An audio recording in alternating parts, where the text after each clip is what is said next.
মহারাজ আমাদেরকে জানিয়ে দিয়েছেন,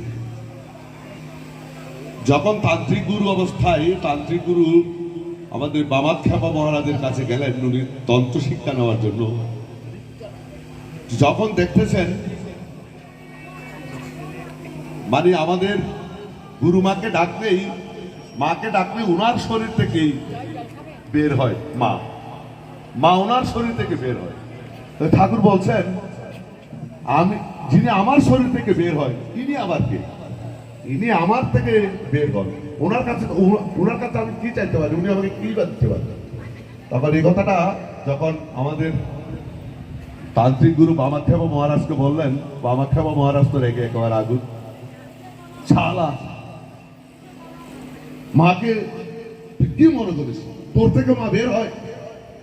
অনেক উচ্চ বাক্য বললেন, অনেক খুব বাজেভাবে বকাবকি করে মায়ের ঘরে ঢুকলেন উনি, আমাদের বামাখ্যাপা মহারাজ ঠাকুরের প্রথম তান্ত্রিক গুরু।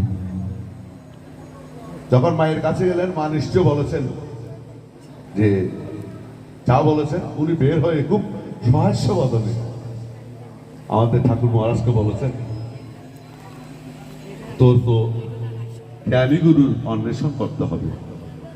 এই যে বিষয়টা, তাহলে ঠাকুরের উদ্দেশ্যটা কি?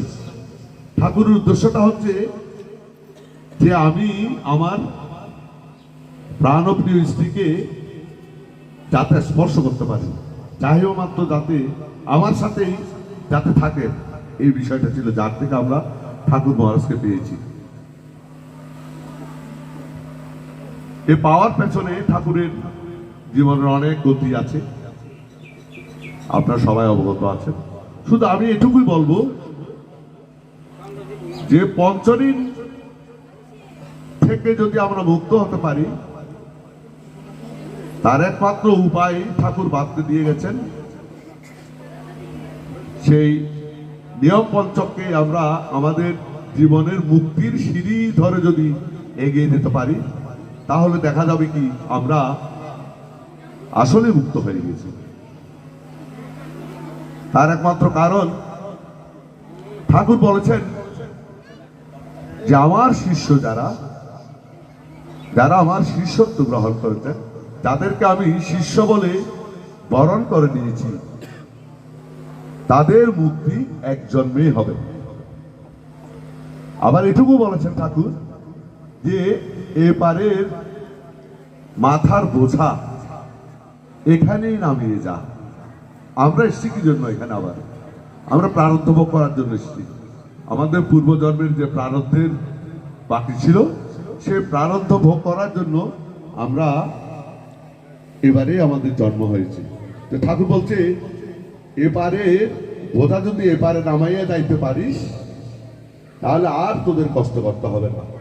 তার মানে আমরা যদি নিয়ম পঞ্চককে আমাদের মুক্তির একমাত্র সিঁড়ি সোপান বলে আমরা ধরে নিয়ে যদি নিয়ম পঞ্চকটা আমরা সুন্দরভাবে মেনে চলি তাহলে আমাদের মুক্তি অবশ্যভাবে আমাদেরকে আর এখানে আসতে হবে না। আর ঠাকুর বলছেন আমার এলাকা ভগবানের এলাকার বাইরে। আমি নিজে পড়েছি ঠাকুরের বইতে, আমরা এখানে যেরকম আনন্দ করতেছি, কীর্তন করতেছি, আরতি করতেছি, লাফালাফি করতেছি, আনন্দ করতেছি, প্রামাণিকন করতেছি, ঠাকুরের সেই নিত্যলোকের মধ্যেও কিন্তু এগুলো সব আছে, কিন্তু বিশ্বাসটা হচ্ছে আসল। বিশ্বাস করতে হবে যে আমাদের ঠাকুর সদ্গুরু। সেই সদ্গুরুটা কিভাবে? ঠাকুর বলছেন যে সমর্পণই দিব্য জীবন লাভের একমাত্র পথ, নান্য পন্থা। সমর্পণ বলতে আমি এটুকুই বুঝি, এই বিশ্ব ব্রহ্মাণ্ডে যা কিছু সৃষ্টি সব কিছু ঠাকুরের। গাছ পাতা তরু লতা সিমেন্ট যা কিছু আছে, আমরা যেগুলা আহার বিহার যেগুলো করতেছি সব সৃষ্টি কিন্তু ঠাকুরের। একটু চিন্তা করে দেখেন, আমরা আসার সময় কিন্তু কিছু নিয়ে আসিনি, এখানে এসে পেয়েছি। তার মানে সৃষ্টিগুলা সব হচ্ছে ঠাকুরের। আর একমাত্র ঠাকুর হচ্ছেন আমার শরীরে যে এই জীর্ণ বস্ত্র আছে এটাও কিন্তু আমার নয়, এটাও আমি নিয়ে যেতে পারবো না। কিন্তু একমাত্র একমাত্র ঠাকুরেই আমার, আর সবকিছু ঠাকুরের। এটা যতক্ষণ আমরা বিশ্বাস করতে পারবো, এই বিশ্বাসটুকু যতক্ষণ আমাদের, যখন আমাদের হৃদয়ে আসবে যে ঠাকুরেই সব, তাহলে আমাদের আর চিন্তার কোনো কারণ নেই।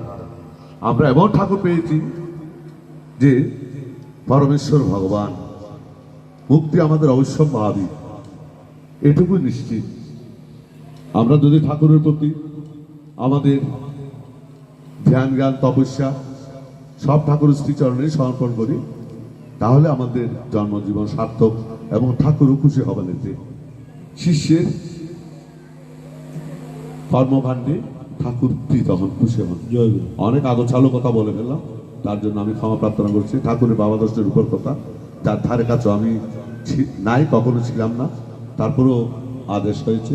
ওম সর্বে মঙ্গলাং ভুয়া সর্বেই সন্তু নিরাময়া সর্বে ভদ্রাণী পশ্যন্তু মা কষ্টির দুঃখ ভাগবত। ঠাকুর তুমি সবাইকে সুস্থ রাখো, মঙ্গল মধ্যে রাখো, কেউ যাতে রোগ শোকে ভুগতে না হয়। তোমার শ্রীচরণেই সর্বদা সবাইকে তুমি আগলে রাখো। জয় গুরু, জয় গুরু, জয় গুরু, জয় গুরু, জয় গুরু।